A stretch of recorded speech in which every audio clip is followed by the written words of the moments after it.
요즘도 많이 다니는지는 모르겠습니다만 제가 어렸을 때만 해도 산기도를 다니는 분들이 꽤 많았습니다. 개인적으로 다니기도 했고 교회에서 그룹을 이뤄 다니기도 했습니다. 각자의 신앙에 열심으로 다니시는 분들이 대부분이었지만 저처럼 담임 목사님의 열정에 어쩔 수 없이 끌려다니는 부목사님이나 전도사님들도 분명히 있었을 거라고 저는 생각합니다. 특히 전 제가 다니던 교회 담임 목사님의 따님과 결혼한 상태였고 더군다나 장인 장모님을 모시고 살고 있어서 피할 수 없는 축복을 받았었습니다. 한동안은 눈이 오나 비가 오나 쉬지 않고 산기도를 다녔던 것 같습니다. 추운 겨울 한파가 찾아온 영하의 날씨에 옷을 두세 겹 껴입고 바닥에 낙엽을 끌어모아 덮고 기도할 때도 있었습니다. 지금 생각해보면 그때가 참 귀한 시간이었지만 그때는 그 시간이 너무 귀찮고 싫었습니다. 함께 온 담임 목사님과 성도님들이 어느 정도 떨어진 공간에 같이 기도하고 있으니까 딴짓은 못하겠고 너무 괴로워서 시간만 빨리 흐르기를 바라고 딴 생각만 하다 안 좋은 감정으로 집에 돌아오기도 했습니다. 그런데 돌아올 때면 항상 성도님들은 저에게 같이 기도하고 운전까지 하신다고 전도사님 너무 고생하셔서 어떡하냐고 안쓰러워 하셨습니다. 제 속은 모르고 성도님들의 눈엔 엎드려 졸면서 딴 생각하는 제 모습이나 당신들이 열심히 기도하는 모습이 같아 보였던 것 같습니다. 예수님께서 잡히시기 전 겟세마네 동산에서 제자들에게 기도할 것을 요청하시고 조금 떨어진 곳에서 예수님도 기도하십니다. 우리가 너무 잘 아는 말씀입니다. 아버지여, 만일 아버지의 뜻이거든 이 잔을 내게서 옮기시옵소서.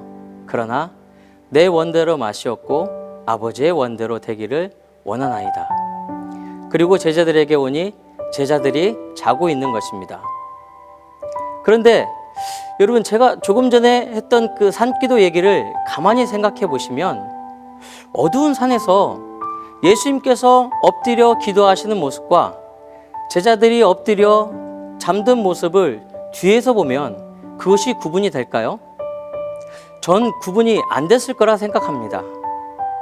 그럼 그것이 어디에서 구분이 됐을까요?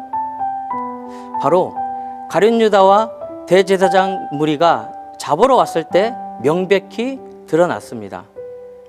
아무것도 할 수 없는 연약한 제자는 눈앞에 닥친 상황에 하나님의 뜻과 상관없이 자신의 감정으로 칼을 들어서 종의 귀를 잘랐고 무엇이든 가능했던 전능하신 예수님께서는 오히려 귀를 낫게 해주시며 하나님의 뜻을 이루시기 위해 인내하셨습니다. 예수님과 제자들의 가장 큰 차이는 신앙과 감정에 있다고 생각합니다. 누가복음에 보면 예수님께서 제자들에게 기도하라 하셨을 때 제자들이 슬픔으로 인해 잠이 들었다고 말씀하고 있습니다. 여기에서 기도가 신앙이고 슬픔이 감정이라 했을 때 감정이 신앙을 넘어선 것입니다. 하지만 예수님은 이 잔을 내게서 옮기시옵소서, 이 감정이 내 원대로 마시옵고 아버지의 원대로 되기를 원하나이다의 신앙을 넘지를 못한 것입니다.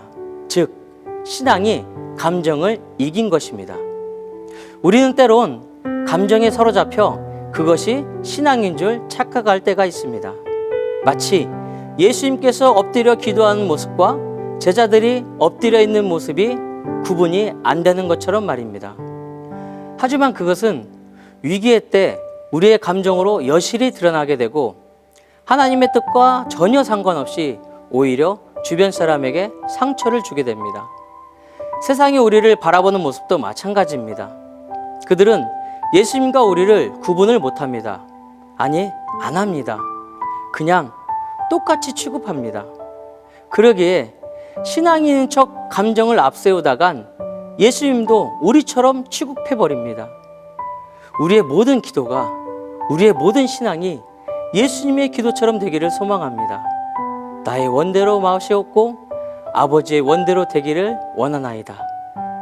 이렇게 감정보다 신앙이 앞설 때 인내할 힘을 주시고 우리를 통해 세상이 예수님을 바라보게 될 것입니다.